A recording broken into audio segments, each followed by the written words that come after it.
Olá, pessoal.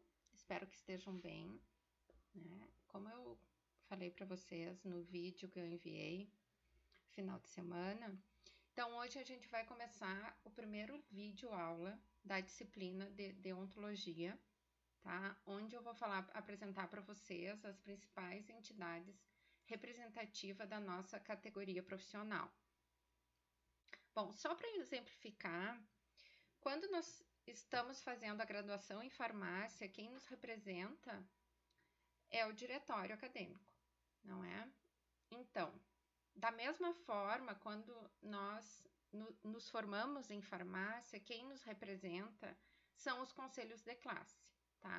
Quando nos formamos em qualquer graduação, né, seja ela qual for, vai ter um conselho que regulamente aquela profissão no Brasil, tá? Nós temos o Conselho Federal de Farmácia e o Conselho Regional de Farmácia com sede em Porto Alegre, que eu já vou falar dele. Então, o Conselho Federal de Farmácia, ele tem sede em Brasília, né? Ele que fiscaliza as profissões, né? Na verdade, fiscalizar a nossa profissão é uma atribuição da União, só que ela delega aos conselhos, né, de cada profissão.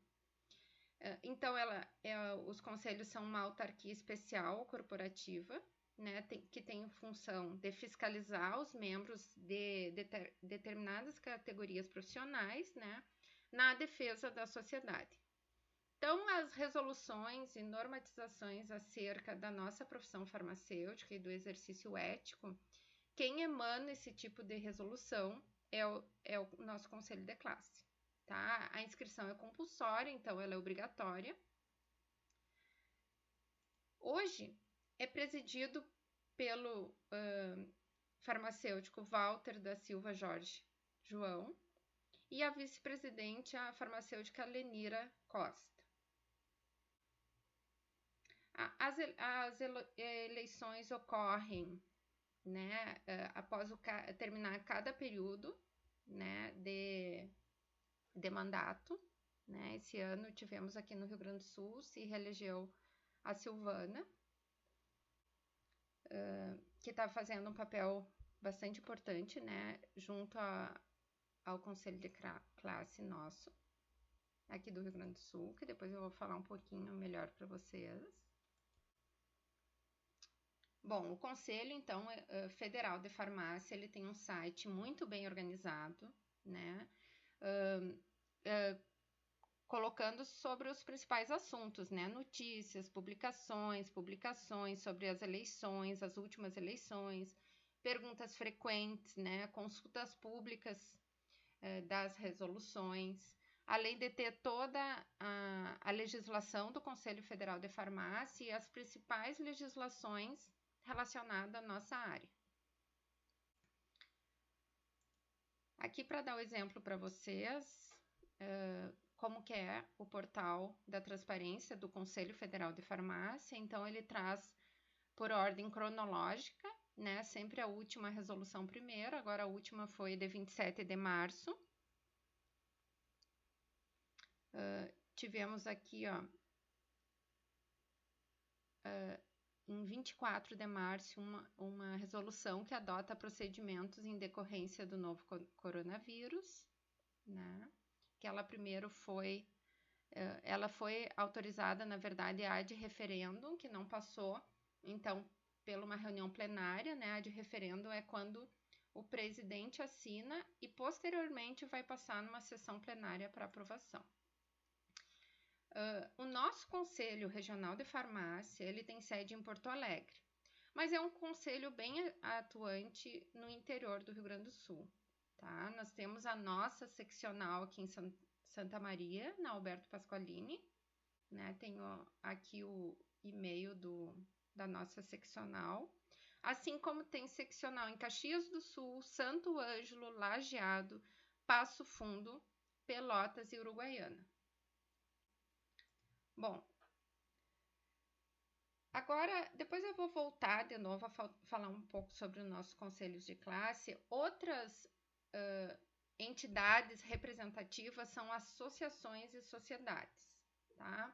Associações, diferentemente do sindicato, Ela também são associações de profissionais, né, reguladas por estatuto, mas não é obrigatório, né, a associação. Geralmente são pessoas profissionais que compartilham propósitos, né, as mesmas preocupações, mesmos costumes, tá? Que querem interagir. Então, além de ter um caráter técnico-científico, ou seja, promover cursos, né, tem a questão social e cultural também.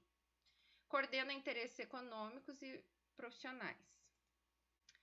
Eu vou trazer exemplos aqui para vocês das nossas principais associações brasileiras na área farmacêutica, tá? A Sociedade Brasileira de Análises Clínicas, a Associação Brasileira de Farmacêuticos Homeopatas, a Sociedade Brasileira de Nutrição Enteral e Parenteral, Instituto Hahnemanniano do Brasil, que também é da área homeopática, Sociedade Brasileira de Farmácia Hospitalar, Sociedade Brasileira de Citologia Clínica, de Farmacêuticos na Oncologia.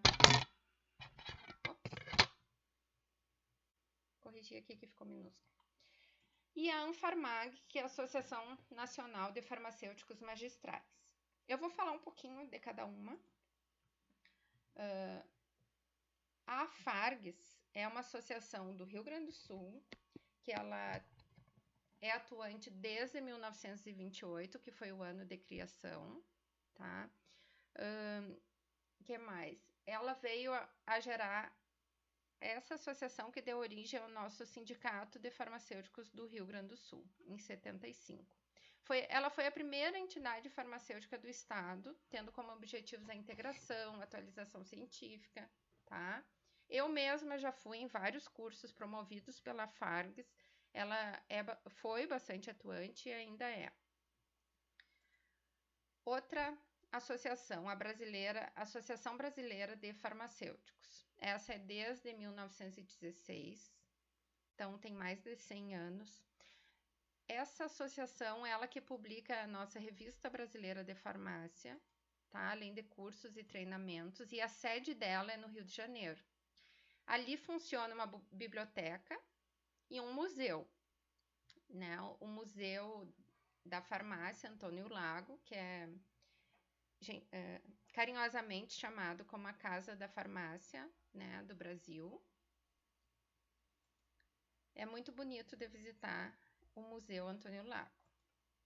Outra entidade que é bem importante, que ela foi fundada em 1986, que eu tive a oportunidade de participar, eu me formei em 97, 10 anos da fundação dela, e foi uma época que ela foi bastante atuante, porque nós tivemos nessa época 3 resoluções na sequência muito importante na área de farmácia de manipulação para regular o setor magistral no Brasil, né? Que a atual resolução 67 de 2007, ela teve outras 2 versões antes, então ela foi a terceira versão da resolução, né? Que ela é toda baseada em normas ISO 9000, tá? Que foi colocado essa resolução para o meio magistral para poder normatizar as farmácias no Brasil inteiro. Só que, frente a isso, surgiu a Associação de Farmacêuticos Magistrais, para também representar os farmacêuticos junto às autoridades, né, que estavam fazendo essas resoluções. Então, na época, foi muito importante, né, para nos representar. Ela tem uma publicação bem interessante também, que é essa revista, né, da Anfarmag. E ela tem um selo também de qualidade das farmácias que participam do programa de qualidade da Anfarmag. Então, eu considero como eu trabalhei, eu tive 10 anos de farmácia de manipulação, para mim ela foi muito importante na época. Eu fiz vários cursos que foram promovidos pela Anfarmag, né? Hoje não trabalho mais com farmácia magistral, mas ela ainda é muito importante para quem for trabalhar nessa área. Bom, a Sociedade Brasileira de Farmácia Hospitalar. Depois eu vou falar para vocês sobre a prova de títulos de especialista. Tem algumas associações no Brasil que promovem a prova de título, né? Porque assim, nós podemos fazer uma especialização, por exemplo, em análises clínicas, né? Presencial, à distância, seja qual for a forma que vai ser feita a especialização, a pós-graduação lato sensu, que a gente chama, né? Que estrito sensu é mestrado e lato sensu é essa pós-graduação que tem um período mais curto, o número de horas é muito menor, né, que um mestrado. Mas a gente pode fazer essa prova de título de algumas associações e em algumas áreas são reconhecidas pelo conselho, tá? E uma delas é a Sociedade Brasileira de Farmácia Hospitalar, tá? Que você pode fazer o título de especialista. De análises clínicas, da mesma forma, ela promove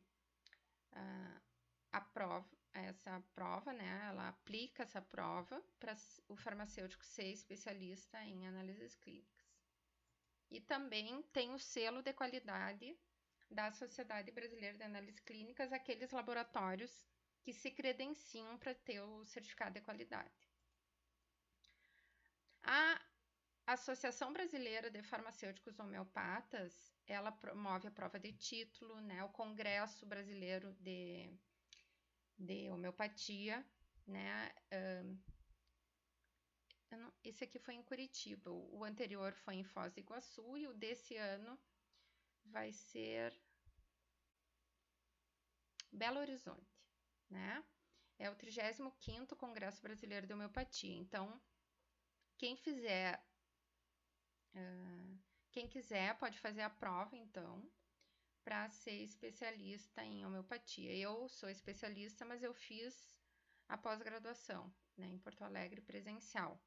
Essa disciplina que a gente faz de homeopatia, mais o estágio de 120 horas em homeopatia, não é ser especialista, né? Esse aí é uma habilitação para poder ser responsável técnico por uma farmácia que tem homeopatia e poder manipular a homeopatia. Mas, para te prescrever homeopatia, tem que ser especialista, tá? Eu fiz a pós-graduação, na época era uma pós-graduação multiprofissional, né, junto com veterinários, farmacêuticos, médicos, né, então aprendi a repertorizar, né, o paciente para chegar ao medicamento que era necessário para cada paciente. Bom, outra associação é a Associação Brasileira de Ciências Farmacêuticas, né, que também promove um congresso anual. Esse próximo vai ser em Goiânia, agora em setembro de 2020. Bom, então até aqui eu apresentei as associações, né? Que ela tem um caráter técnico, científico, né? Também de representatividade, tá? Mas os sindicatos, eles são diferentes. É de representatividade, mas mais no sentido trabalhista, tá? E também para representar junto a órgãos governamentais quando vai alterar alguma resolução importante, né? Faz acordos e convenções coletivas de trabalho, dissídio coletivo, né? Pode fazer tanto ação individual quanto coletiva. Um exemplo de sindicato que pode nos representar aqui no Rio Grande do Sul é o Sindifars. Tá? Ele promove dissídios, acordos coletivos, normas, tá? Vocês podem entrar no site do Sindifars para conhecer um pouco mais sobre ele. Eu trouxe aqui, ó, as últimas notícias do site de hoje, né? Ele tem lá todas as informações, inclusive de dissídio coletivo, por exemplo, tinha uma outra notícia sobre o Grupo Hospitalar Conceição, um grupo grande de Porto Alegre, de hospital, que tinha sido feito um acordo coletivo de trabalho, tá? Aqui agora, como o assunto da vez é o Covid, né? 19, então aqui as últimas notícias foi sobre o coronavírus. Bom, o FENAFAR, que é a Federação Nacional dos Farmacêuticos, ele, na verdade, ele congrega vários sindicatos, né? Atualmente ele está representando 17 sindicatos de farmacêuticos do Brasil inteiro, né, ele representa em nível nacional a nossa categoria, tá? Desde 1974. Então tem lá, se vocês quiserem entrar no site, explica toda a história do FENAFAR. Bom, então as entidades de classe, elas têm um comprometimento com a nossa categoria, um comprometimento com a saúde pública, com as condições dignas de trabalho, para que nós não recebemos a menos do que o merecido para a nossa profissão, né? Também as associações à educação continuada após a graduação, né? Então são importantes para isso, principalmente associações. E sempre pensando no bem-estar, qualidade de vida do coletivo, tá? Para fortalecer, então, as entidades e fortalecer a profissão exige de participação nossa, né? Bom, eu dividi esse vídeo em duas partes e agora, no próximo vídeo, eu vou falar especificamente sobre o nosso conselho de classe, tá bom? Um beijão, vou ficar por aqui nesse vídeo e na sequência, o próximo vídeo, então, sobre os nossos conselhos de classe.